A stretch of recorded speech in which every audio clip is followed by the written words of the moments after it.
The book of Leviticus, the third book of the Hebrew Bible of the Old Testament, is often viewed as complex and challenging. Yet, Leviticus holds profound insights for both ancient and modern life. Consisting of 27 chapters and approximately 24,541 words in the King James Version, it was written during a critical time when the Israelites, having left Egypt, were becoming a new nation. In this transition from slavery to freedom, Leviticus served as a manual for living as God's chosen people, teaching them how to worship, care for the community, and uphold justice. Through his teachings, they learned what it meant to live as holy people, set apart for God's purposes. Named after the Levites, the priestly tribe of Israel, Leviticus primarily serves as a guide for the priests, but its instructions are meant for all Israelites to help them live in holiness as a community. Interestingly, over 90% of Leviticus consists of God speaking directly to Moses more than any other book in the Bible. This direct divine guidance underscores the sacred authority of its teachings, offering explicit instructions on how to live in holiness and purity. As we consider the state of our world today, these teachings are more relevant than ever. Each year, approximately 437,000 homicides occur worldwide, with the Americas seeing the highest rates. 1 in 3 women globally experiences physical or sexual violence in a lifetime, and in South Africa alone, over 42,000 cases of rape were reported in 2020. Human trafficking affects 2.4 million people, and up to 1 billion children face violence annually. Economic disparity continues to grow, with the world's richest 1% owning more than double the wealth of over 7 billion people combined. These grim statistics reveal a world plagued by violence, inequality, and exploitation. In this context, Leviticus offers a timeless framework for justice, compassion, and the protection for the vulnerable, principles we desperately need today. At the heart of Leviticus is the repeated call, "Be holy, because I, the Lord your God, am holy," in Leviticus 19, verse 2. Holiness in Leviticus is not merely a spiritual concept, it is a way of life. It involves moral behavior, purity, and justice, reminding us that to live according to God's purposes is to treat others ethically and work for justice. One of Leviticus' most radical teachings on justice is the concept of the Jubilee year, found in chapter 25. Every 50th year, debts were forgiven, slaves were freed, and land was returned to its original owners. An ancient system that prevented generational poverty and encouraged economic balance. This ethical framework underscores God's desire for fairness in society. Leviticus also emphasizes atonement, which was the central to the Israelite community. The sacrificial system, offering burnt and sin sacrifices, was not only a religious ritual, but also an expression of repentance, reconciliation, and gratitude. The Day of Atonement, Yom Kippur, introduced the ritual of the scapegoat, where one goat was sacrificed and another sent into the wilderness, symbolically carrying away the community's sins. This powerful act speaks of the value of forgiveness, not only between individuals, but the whole community. In a world marked by broken relationships and systemic injustices, the principle of atonement, making amends, seeking forgiveness, and restoring what is damaged, remains a vital concept. While animal sacrifices are no longer practiced, a need for collective healing endures, particularly regarding societal sins like injustice, inequality, and division. Leviticus includes detailed laws on purity that may seem foreign to modern readers, such as the guidelines on skin conditions that went beyond leprosy to include a range of ailments. Here the priest acted as health inspectors, assessing and ensuring the purity of the community. Additionally, dietary laws in Leviticus 11, which distinguished clean and unclean animals, highlight the broader goal for maintaining communal purity. These laws laid the foundation for the Jewish concept of kosher, setting Israel apart as God's holy people. Beyond ritual purity, Leviticus emphasizes social responsibility, particularly in caring for the poor and marginalized. Laws like leaving the edges of fields unharvested for the poor and foreigners demonstrate concern for the vulnerable.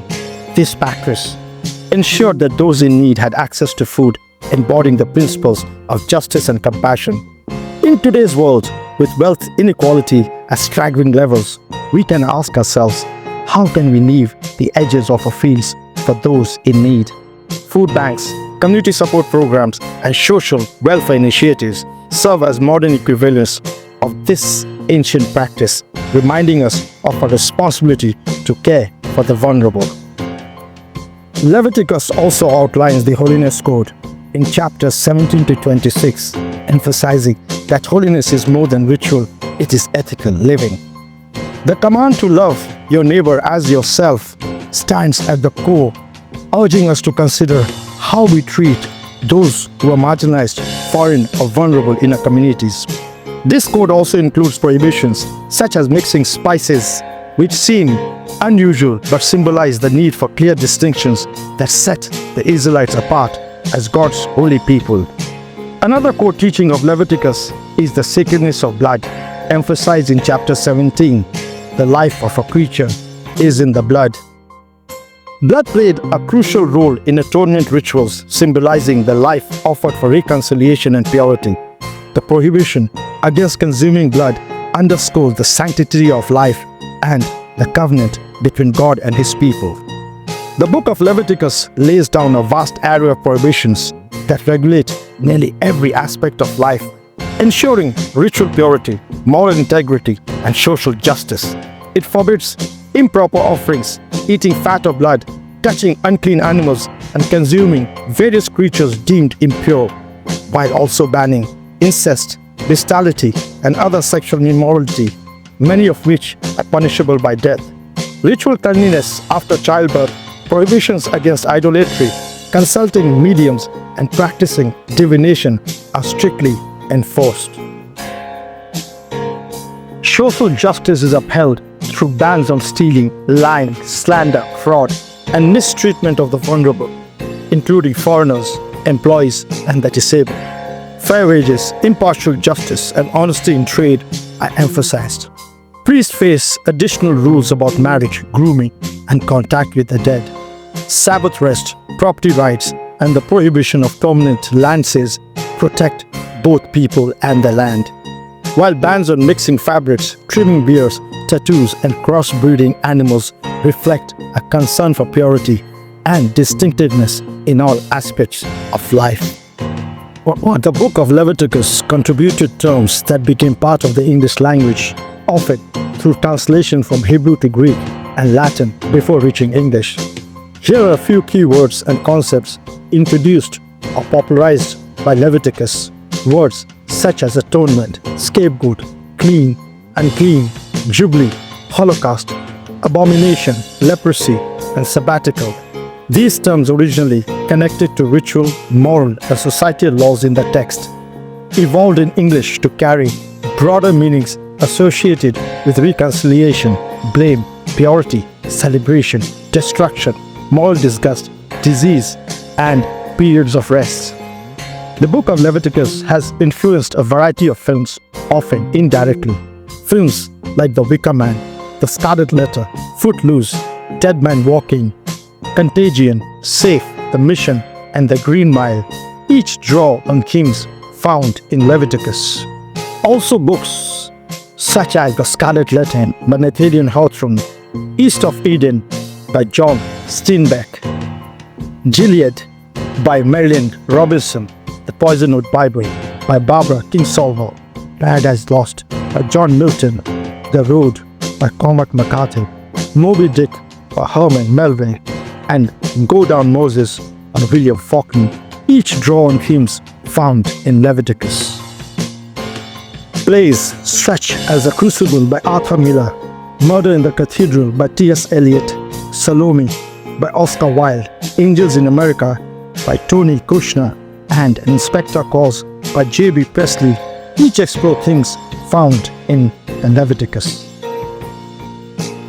Today, Leviticus challenges us to live with holiness, compassion, and justice, reminding us that these qualities extend beyond religious rituals. Scholars have observed that Leviticus's emphasis on justice, compassion, and community responsibility remains as relevant today as in ancient times. And as Rabbi Abraham Joshua Heschel once said, in a free society, some are guilty, but all are responsible. May we take this opportunity to heart, standing for justice and embodying God's holiness in a world that is so desperately needs it. So let us strive to live these principles daily, remembering that holiness is not just a personal pursuit, but a call to transform the world through compassion, justice, and love.